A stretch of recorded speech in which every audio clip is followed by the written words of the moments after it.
నీ దగ్గర డబ్బులున్నప్పుడు ప్రపంచం నిన్ను పలకరించే విధానానికి ఇప్పుడు నీ సిచ్యువేషన్ బాగాలేనప్పుడు నిన్ను చూసే చూపుకి ఎంత తేడా ఉందో గమనించావా?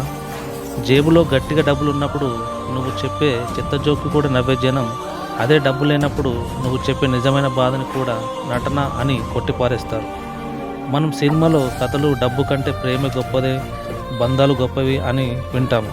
అది వినడానికి చాలా బాగుంటాయి. కానీ రియల్ లైఫ్లో ఆకలి వేసినప్పుడు, ఇంట్లో వాళ్ళకి ఆరోగ్యం బాగాలేనప్పుడు, హాస్పిటల్ చుట్టూ తిరిగినప్పుడు అక్కడ మాట్లాడేది ప్రేమో త్యాగమో కాదు, కేవలం డబ్బు మాత్రమే. ఇది చాలా చేదు నిజం, కానీ ఒప్పుకొని తీరాలి. నీ దగ్గర డబ్బు లేనప్పుడు నీ కోపాన్ని ఫ్రస్ట్రేషన్ అంటారు, నీ మౌనాన్ని పొగరంటారు, చివరికి జ్ఞానాన్ని కూడా సుల్లు కబుర్లు అంటారు. అంతెందుకు, నువ్వు ఎవరి కోసం అయితే ప్రాణం ఇస్తావో వాళ్ళు కూడా నిన్ను వేస్ట్ ఫెలోగా చూస్తుంటే ఆ నొప్పిని భరించడం నరకంలో ఉంటుంది. అందుకే నేను చెప్పేది ఒకటి, ఎమోషన్ను పక్కన పెట్టి ముందు నీ కాళ్ళ మీద నువ్వు నిలబడే సంపాదించు. స్వార్థంగా కాదు, నీ ఆత్మ గౌరవం కోసం.